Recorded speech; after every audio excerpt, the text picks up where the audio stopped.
क्या आपको लगता है कि इन्वेस्टमेंट शुरू करने के लिए आपके पास लाखों रुपए होना ज़रूरी है? अगर मैं आपसे कहूँ कि आप सिर्फ 5,000 रुपए महीने से भी इन्वेस्टमेंट की शुरुआत कर सकते हैं और समय के साथ यही छोटी-छोटी इन्वेस्टमेंट एक बड़ा कॉर्पस बनाने में मदद कर सकती है।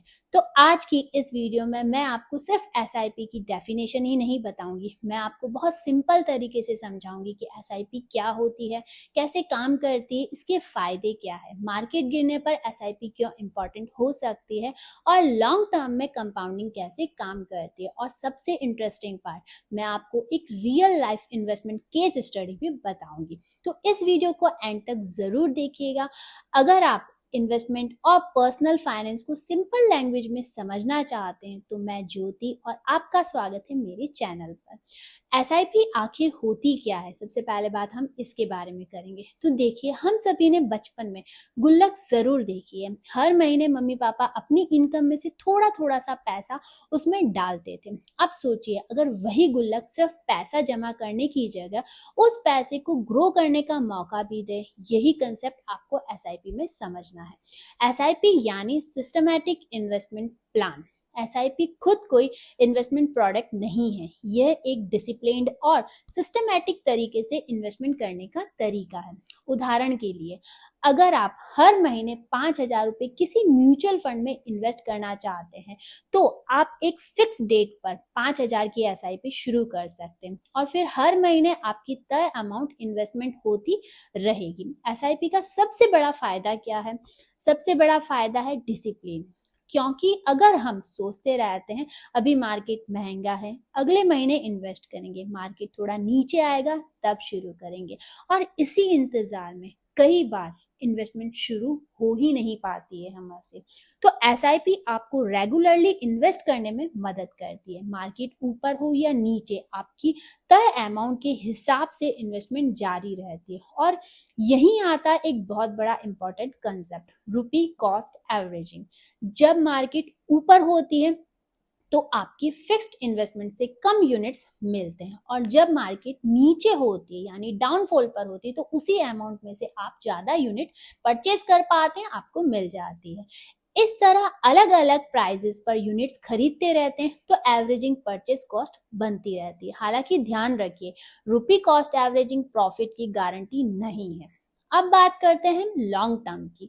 अगर एसआईपी की असली पावर सिर्फ मंथली इन्वेस्टमेंट में नहीं है, इसकी असली पावर है time plus discipline plus compounding.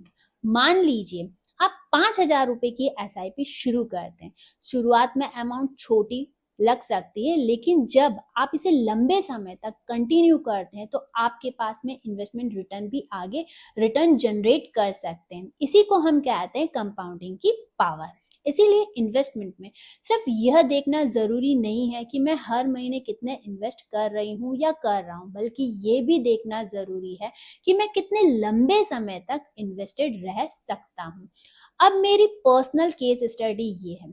अब मैं आपको सिर्फ थ्योरी नहीं बताऊंगी, मैं आपको एक रियल इन्वेस्टमेंट जर्नी का एग्जाम्पल भी समझाती हूँ कि मतलब रियल इन्वेस्टमेंट में भी होता क्या है। तो मान लीजिए मैंने कई साल पहले एक म्यूचुअल फंड में इन्वेस्टमेंट शुरू की। शुरुआत में मार्केट ऊपर गई, फिर नीचे आई, कभी पोर्टफोलियो प्रॉफिट में रहा, कभी रिटर्न कम हुआ, और मार्केट क्रैश के दौरान पोर्टफोलियो काफी नीचे भी चला गया। ऐसे समय पे सबसे बड़ी गलती क्या होती है पता है आपको? लोग पैनिक होकर अपनी एसआईपी को बंद कर देते हैं। लेकिन अगर आपका गोल लॉन्ग टर्म में है और आपकी फाइनेंशियली स्टडी अलाउ करती है तो मार्केट वॉलेटिलिटी के बावजूद भी डिसिप्लिन रहना बहुत ज्यादा इंपॉर्टेंट हो सकता है। क्योंकि मार्केट गिरने पर आपकी फिक्स्ड एसआईपी अमाउंट में कंपैरेटिवली ज्यादा यूनिट्स खरीदने का मौका मिल सकता है, और जब मार्केट रिकवर करती है तो वही यूनिट्स आगे वेल्थ क्रिएट करने में मदद कर सकते हैं। यही एसआईपी का प्रैक्टिकल और कंसेप्ट है, consistency plus time plus compounding. अब एक बात आती है स्टेप अप एसआईपी की। ये होता है कि एक और पावर कंसेप्ट है। अब मान लीजिए आप अपनी जो भी एसआईपी चला रहे हो वो 5,000 रुपए की है, ठीक है। कुछ साल बाद उसका आपकी इनकम बढ़ती है तो क्या आपकी इन्वेस्टमेंट वही 5,000 रहनी चाहिए? जरूरी नहीं है। यही काम आता है स्टेप अप एसआईपी का।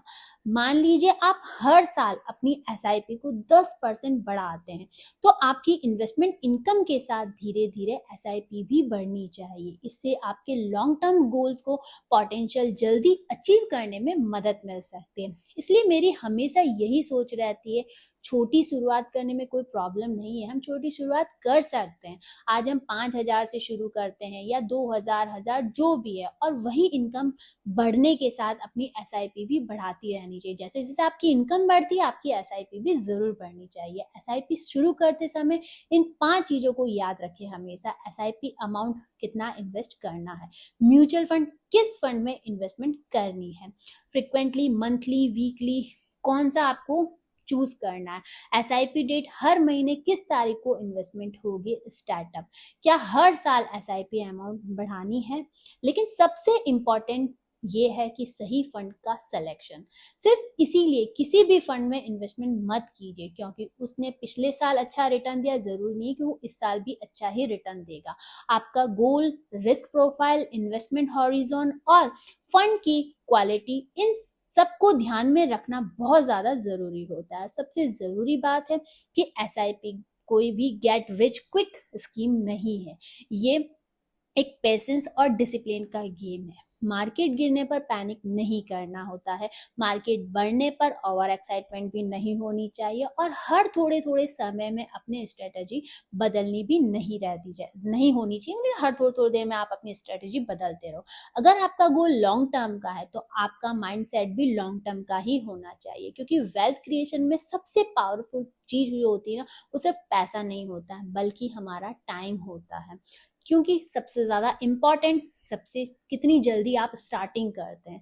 तो दोस्तों, आज हमने समझा एसआईपी क्या है, कैसे काम करती है, रुपी कॉस्ट एवरेजिंग क्या है, स्टेप अब एसआईपी क्यों इंपॉर्टेंट है, और लॉन्ग टर्म इन्वेस्टिंग में कंपाउंडिंग की पावर क्या होती है। अगर आपको आज एसआईपी जनरली समझ आई है तो कमेंट में ये जरूर बताइएगा कि एसआईपी समझ आ गई है हमको। और अगर आपको ये वीडियो यूजफुल लगी हो तो इसे अपने दोस्त या फैमिली मेंबर के साथ जरूर शेयर कीजिएगा, जो इन्वेस्टमेंट शुरू करना चाहते हैं लेकिन अभी तक शुरुआत नहीं कर पा रहे हैं। ऐसी ही सिंपल और प्रैक्टिकल फाइनेंशियली एजुकेशन वाली वीडियो के लिए मेरे चैनल को लाइक और सब्सक्राइब जरूर कीजिएगा और बेल आइकन पर जरूर दबाइएगा। मैं हूं ज्योति, और याद रखिएगा, इन्वेस्टमेंट की शुरुआत बड़ी रकम से नहीं, सही हैबिट से होनी चाहिए। मिलती हूँ आपसे अगली वीडियो में। Thank you so much.